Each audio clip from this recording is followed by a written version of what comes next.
é o Evangelho segundo Jesus, o Cristo.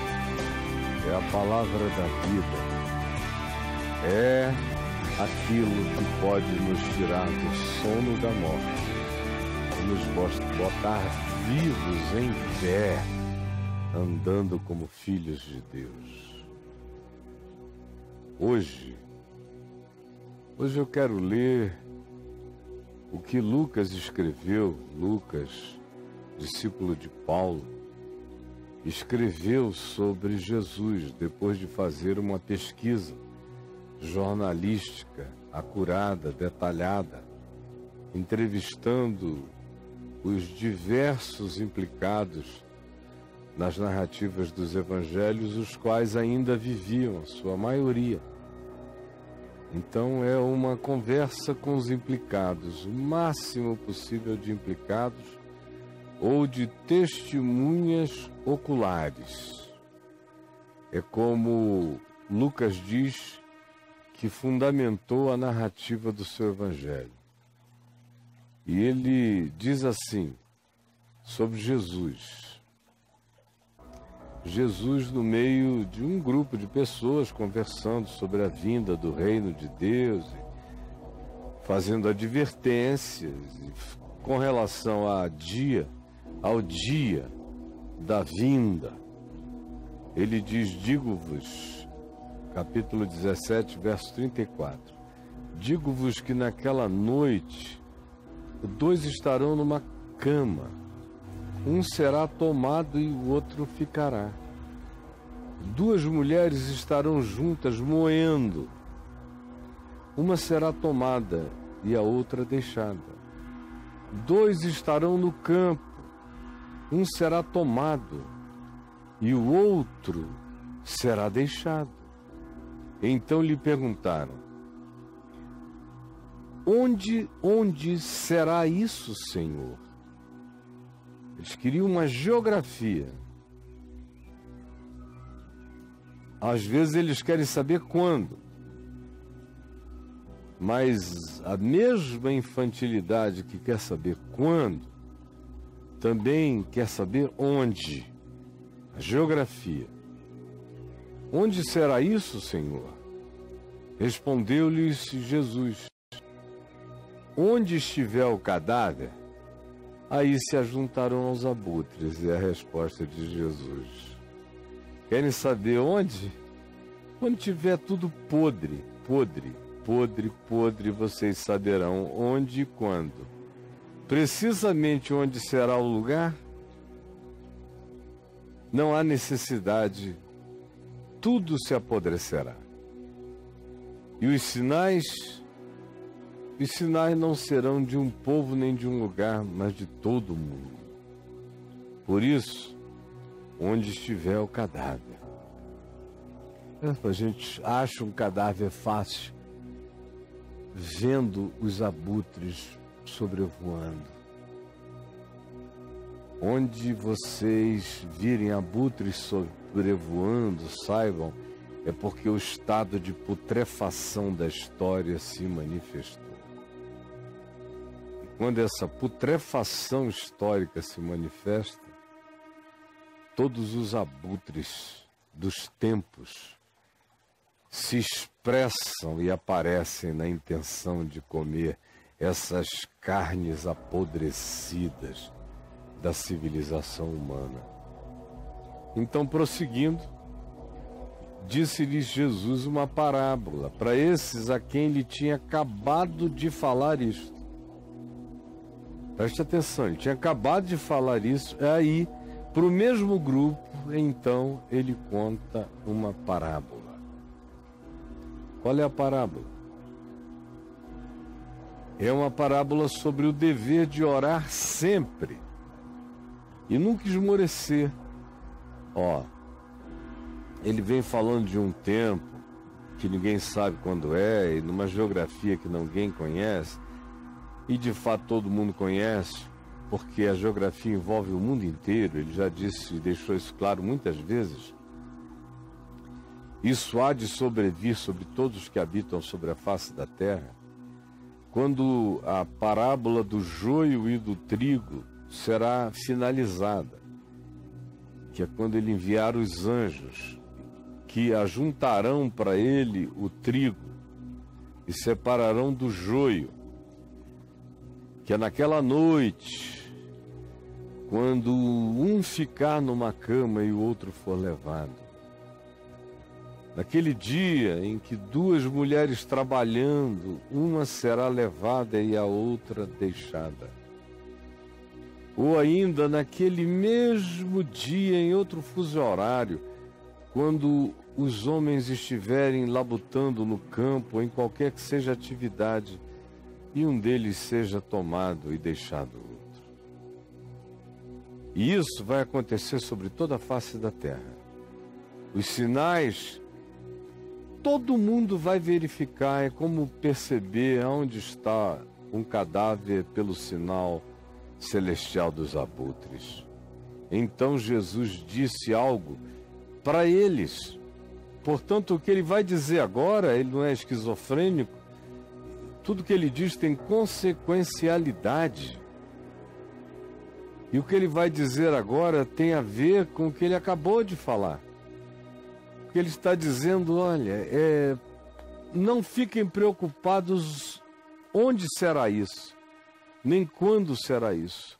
Só não deixem de orar. Só não deixem de orar. Só isso.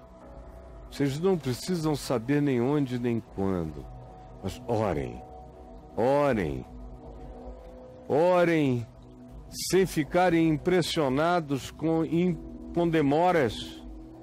Elas são só impressão de demora, não se preocupem, porque quem não sabe o dia nem a hora não tem por que chamar algo e dizer que algo demora. Se de antemão alguém me diz, você nunca saberá nem o dia nem a hora, quem me disse isso também acabou com a ideia de demora. Portanto, a demora é em mim. É em mim, pela minha aflição, pela minha agonia, pelo meu senso de história que é tão infantil, tão vinculado à minha existenciazinha de 70, 80, 90 anos. Nada. E aí eu quero que o mundo inteiro caiba durante o período da minha história, que é para a minha vida ter tido um sentido fechado, completo. Mas não é assim. Isso ainda é um paraíso idílico de crianças que não cresceram. Não é assim. Nenhuma geração viu tudo e nenhuma geração verá tudo. Porque haverá algo que gerações no futuro verão e outras que elas nunca terão visto porque ficaram no passado e nunca mais se repetirão. Então Jesus disse, não importa o dia nem a hora, o que importa é que vocês não deixem de orar. Não se preocupe com a hora, se preocupem com orar. E nunca esmorecer. Havia em certa cidade, essa é a parábola, um juiz que não temia Deus nem respeitava homem algum, que só fazia o que lhe dava na cabeça. Era um juiz de veneta, um juiz iníquo. Havia também naquela mesma cidade uma viúva. Havia um juiz com essas características perversas, mas também havia uma viúva. O juiz, o homem mais poderoso da cidade, a viúva, a mais fraca. Havia uma viúva. E ela vinha ter com o juiz todo dia dizendo, julga a minha causa contra o meu adversário que me esmaga, que me explora. Julga a minha causa, os meus dias são curtos e eu estou vivendo em necessidade porque ele me defraudou. Julga a minha causa. Ele, por algum tempo, porque ele é mau, porque ele não cede a nada, porque um homem assim perverso se sente enfraquecido quando o coração dele amolece. Então, ele diz para ele mesmo que ele não é mole. Então, por algum tempo, mesmo que ele reconheça a verdade, a injustiça do que está acontecendo com a pessoa implicada que lhe pede a ajuda de julgamento e de sentença, às vezes por algum tempo ele deixa para lá só para mostrar que ele é superior e que ninguém o comanda, ninguém faz ditado para ele, ninguém o agenda. Por isso ele, por algum tempo, não a quis atender. Não. Pequeno demais para mim esse caso. Mas depois disse consigo mesmo: bem que eu não temo a Deus, isso é verdade. E nem tampouco respeito a homem algum. Olha a insegurança desse indivíduo, que precisa dar uma explicação para ele mesmo sobre por que agora ele decidiu julgar a causa da viúva. Até para fazer algo sobre o que ele tem todo o poder, ele precisa se auto-justificar, porque a maioria dos perversos é inseguro e pratica a perversidade como pretenso mascaramento de valentia. Só isto, todo perverso é inseguro. Tão inseguro que precisa explicar para ele mesmo. Bom, eu não temo a Deus, é ele falando com ele mesmo no quarto, se arrumando. Também não respeito homem algum. Todavia, como essa viúva me importuna todo dia, eu julgarei a sua causa, para não suceder, por fim, que ela venha molestar-me, tá ok? Então tá aqui, é um cara que até para mudar de ideia sobre uma ideia que ele podia mudar, sobre o bem que ele podia fazer, mas é tão complicado para ele fazer isso que ele precisa explicar para ele próprio. Por quê? Porque é o rei da insegurança, por isso é o rei da violência, da agressividade, da tosqueza, da brutalidade. Juiz iníquo, fraco, inseguro, fanfarrão, tirando onda de marrento, mas tem medo de fazer o bem, tem medo de amolecer, tem medo de se converter.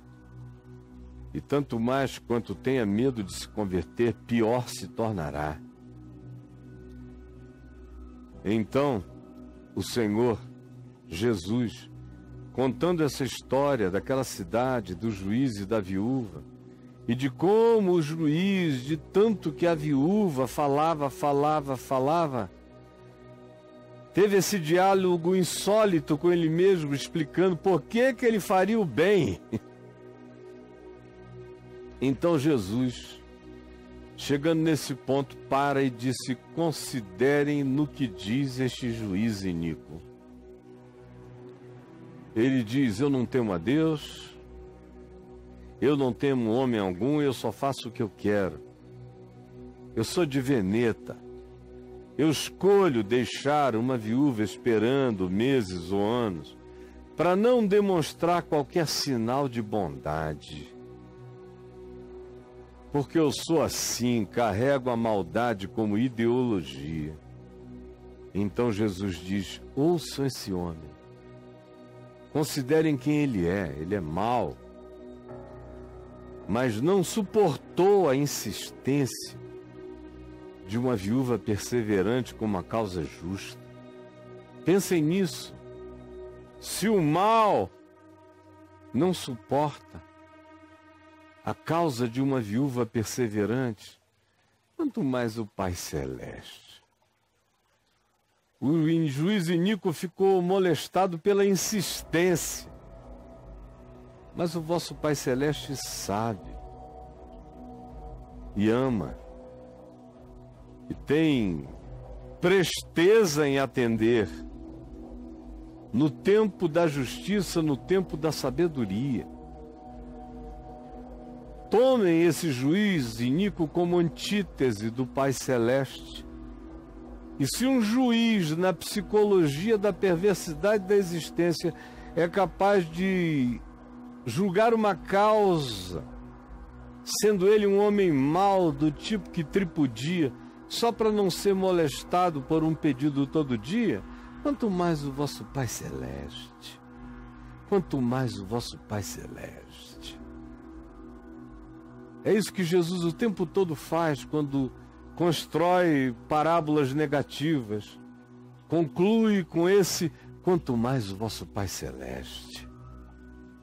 Quanto mais o vosso Pai Celeste. Quanto mais o vosso Pai Celeste não fará justiça aos seus escolhidos, aos seus filhinhos, que a Ele clamam de dia e de noite, pedindo que Ele venha, que Ele interfira, que o dia da luz chegue. Quanto mais o vosso Pai Celeste. Vocês não precisam conhecer dia nem hora, apenas orem. Orem para que esse dia chegue, para que esse dia venha, dia de justiça, dia de verdade, dia de resposta às orações aos que clamaram noite, dia e noite, embora enquanto fizessem isso lhes parecesse que Deus era demorado em defendê-los. Todavia, não deram lugar à impressão do tempo, associado à dor e à impaciência, que faz tudo ficar demorado. Não atenderam à demanda dos sentimentos nem das emoções.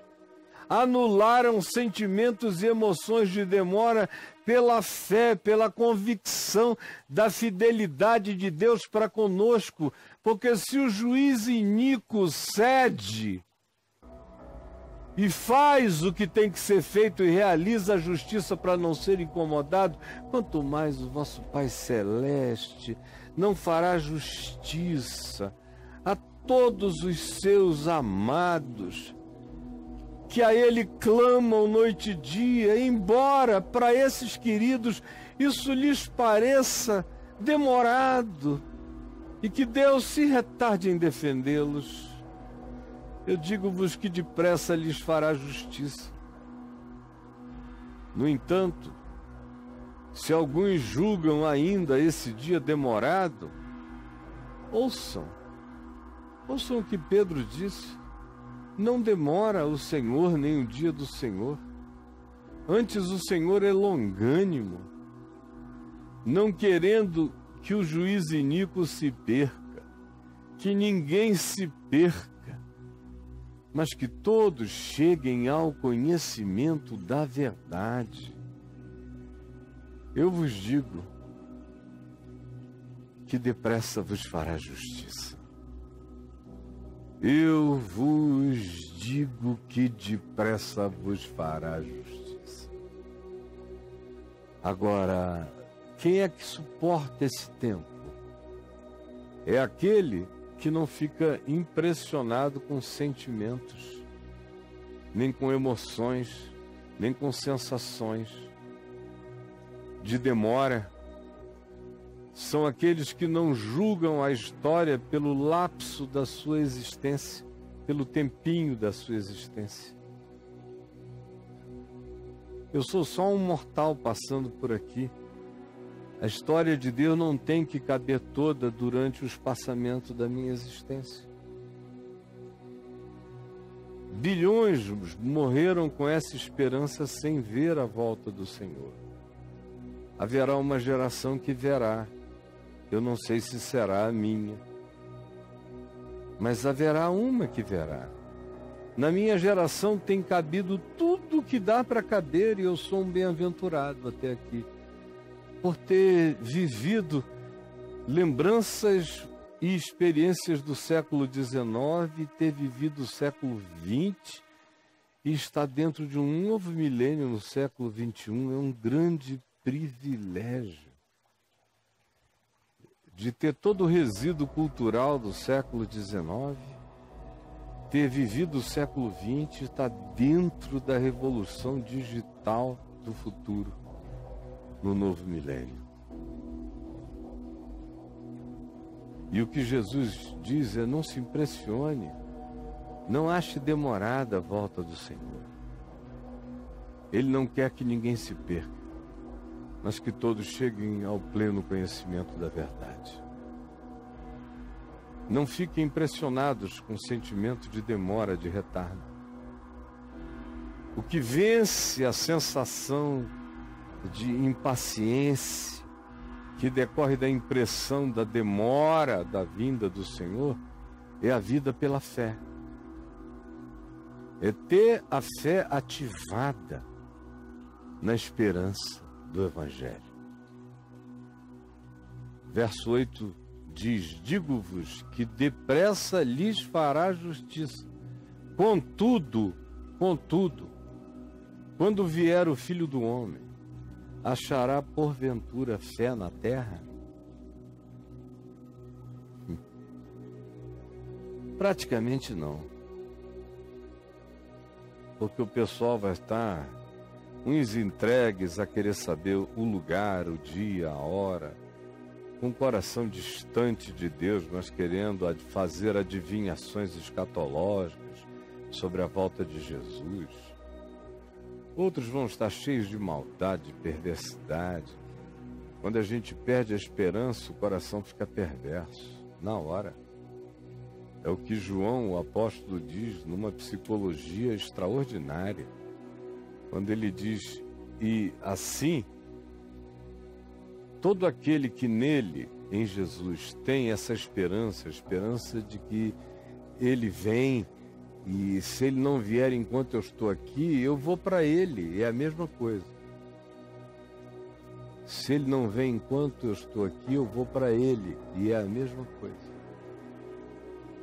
Então, João diz: todo aquele que nele tem essa esperança, purifica-se a si mesmo. Logo, a antítese é verdadeira. Todo aquele que perde essa esperança, perde toda a motivação para a santidade, para a pureza, para a luz. Todo aquele que perde a esperança, mergulha na promiscuidade. Todo aquele que perde essa alegria expectante se entrega exclusivamente à tentativa de saciamento da sua potência frustrada nos sentimentos e sensações de prazeres imediatos dessa vida. Quando a gente perde a esperança, a gente se entrega ao imediato, e quando a gente se entrega ao imediato, a gente se existencializa do ponto de vista filosófico, sem nem saber, e em se existencializando, você se entrega à satisfação do momento, ao capricho do momento, ao que o momento oferece. Quando você perde a esperança da eternidade, você se entrega avidamente a todos os momentos. Não importa de que natureza eles sejam.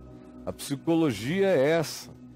Perdeu a esperança, vai se entregar a um mundo, a um império de fantasias, de emoções, de sensações, de prazeres e de hedonismo. Sem esperança, não há nenhuma fé ativada, caminhando em perseverança. A esperança é absolutamente fundamental como óleo que mantém a minha fé acesa. E essa minha fé acesa estimula a minha esperança, de modo que fé, esperança e amor não se separam. Porque sem essa esperança nele, de que ele virá, não haverá a fé que se manifestará, que se ativará todos os dias pelo amor. Como eu repito, e Paulo repete, o Evangelho ensina, e eu repito. É um ciclo óbvio, é um E igual a MC ao quadrado. E vocês querem que o Evangelho realize a fórmula sem obediência ao princípio? Jesus diz: porventura, quando vier o Filho do Homem, encontrará alguma fé? Fé dessa natureza. Fé que se alimenta da esperança do Senhor. Ou Ele está vindo para mim, ou eu estou indo para Ele. Mas é uma fé que faz com que a minha existência não seja existencialista, mas escatológica. Eu existo de modo escatológico. Eu sou uma escatologia ambulante. Porque ou Ele está vindo para mim, ou eu estou indo para Ele, de modo que, se ou Ele está vindo para mim, ou eu estou indo para Ele, o meu andar nesse mundo é um andar escatológico. Eu piso no chão escatológico, não no chão existencialista. Eu estou andando na direção do eterno todo dia, nesse dia chamado hoje, movido por esperança, agindo com a fé que se manifesta, que se efetiva pela prática do amor, que dá o fruto do amor. Vou andando no chão escatológico a caminho dele. Ou ele vem para mim, ou eu vou para ele. O que existe entre nós é um caminho de convicções, de significados eternos todo dia. Essa é a fé. Essa é a fé que faz com que um vá andando no campo, seja tomado e o outro largado. Essa é a fé que faz com que do casal vá e o outro fique. Essa é a fé que separa joio do trigo, que nem homem nenhum pode separar, mas os anjos do Senhor o farão, conforme Jesus disse. Porventura, todavia, contudo, quando vier o Filho do Homem, encontrará essa fé na terra? A fé da terra é a fé da barganha, é a fé da troca, é a fé da campanha, é a fé do eu te faço isso e tu me fazes aquilo. É a fé dos injuriados que usam do pretexto da fé para odiarem em nome de Deus. É a fé dos fragilizados e que usam o nome de Deus como ideologia para perseguirem aqueles que são diferentes deles e que mexem justamente numa área da fragilidade deles, imensamente tentada. Por isso, ao invés de admitirem que eles são daquele jeito, eles preferem, em nome da fé, perseguirem um irmão até o fim do mundo.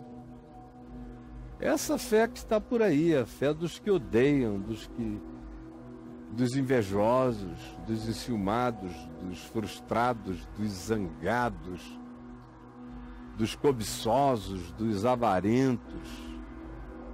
É a fé religiosa dos que não têm nenhum afeto natural, só fazem política, só usam máscaras, só criam bailes de máscaras, eventos que eles chamam de celebração ao Senhor, todo mundo mascarado, do palco à plateia. O Rock in Rio é um evento existencialmente mais sincero do que a maioria dos cultos que eu vejo por aí e das celebrações gospel que vocês promovem. Onde é que eu estaria? Na Marcha para Jesus ou no Rock in Rio? Fácil no Rock in Rio. E olha que eu não gosto disso. Mas se tivesse que escolher, sem brincadeira, né, meu irmão? Eu sou mais irmão do Papa Francisco do que da maioria dos bispos protestantes e evangélicos. A gente se entende muito melhor no Evangelho do Espírito Santo e na comunhão humana. Porventura, quando o Filho do Homem encontrará que tipo de fé na terra? Haverá bilhões de cristãos, mas sem fé. Cheios de religião, mas sem fé no Evangelho, sem essa fé no Evangelho. E se a fé em Jesus não for conforme o Evangelho, é só a fé num cara apelidado de Jesus, ou numa ideia apelidada de Jesus, mas que não tem nada a ver com o caráter de Jesus, porque Jesus não é um nome, Jesus é uma pessoa, e que tem caráter, e diz o tempo todo quem ele é e como ele é, e qual é a natureza do caráter dele, e o que ele espera daqueles que são seus discípulos. Não é possível que eu vou passar a vida inteira tendo que dizer para você a mesma coisa, isso nunca entra na cabeça, ou então o coração é muito endurecido. Aí nesse caso, continue o santo a se santificar e continue o perverso a caminhar na sua perversidade e na sua impureza. Mas que o Evangelho está sendo anunciado, está. Se porventura o Filho do Homem voltasse hoje, onde ele encontraria fé na terra? Em pessoinhas, vagalumezinhos de fé, dessa fé. Mas a maioria embarcou em outra fé, seguindo uma ideia apelidada de Jesus, em nome de um conceito chamado Deus, mas que não tem nada a ver com o Evangelho. Portanto, não tem nada a ver com Jesus, não tem nada a ver com Deus, não tem nada a ver com o caráter eterno. Não tem nada a ver com a qualidade de ser que Deus disse que Ele é em Cristo Jesus, e não tem nada a ver com a qualidade de ser que Jesus chama os seus discípulos a desenvolver, a deixarem-se ativar para serem iluminados. Porventura, ou ainda, contudo,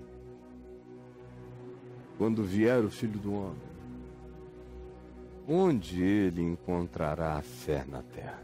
Em quem?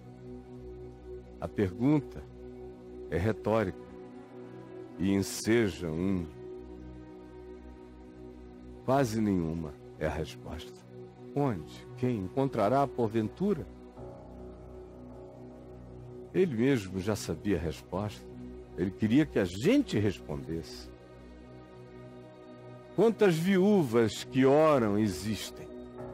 Oram puramente, perseveram, continuam, creem que o justo juiz fará justiça a todos aqueles que o invocam, que o justo juiz manifestar-se-á nesse planeta, e ele mesmo, e só ele, e ninguém antes dele, só os seus anjos, na sua vinda, separarão o joio do trigo. Não antes. Enquanto isso, parece tudo um mess, um caos, uma confusão. Parece demorado. E a maioria vai perdendo a fé, vai entrando em estado de depressão, em resfolegância. Não sabem onde puxar o seu ar para viver, porque a esperança se foi, a fé secou, o amor se esfriou de quase todos. Por isso, porventura, quando o Filho do Homem vier, encontrará fé na terra? Senhor Jesus, será que as tuas palavras ainda podem explodir no coração de alguns que estão me vendo e ouvindo agora aqui? Será? Senhor Deus, tu o sabes. Eu não quero cansar. Eu já tive dias cansados. Foi o que me mergulhou na impureza, na traição. Foi quando eu cansei. Cansei da mentira, da hipocrisia, do homicídio e tudo aquilo feito em nome dos que se diziam representantes teus no mundo, e o meu coração cansou. E ao invés de me santificar, eu me entreguei àquilo que podia ter me destruído. Mas eu sou teu filho, sou teu escolhido, e tu me tomaste pela mão para que eu continuasse a ser testemunha dessa última hora, nesse chão escatológico dos meus dias. Por favor, derrama o teu Espírito é livre, é livre, é livre, é livre, para falar com quem quer em qualquer lugar. Derrama o teu Espírito, derruba fortalezas e anula sofismas e mentiras e fake news. É o que eu te peço, em nome de Jesus. Amém.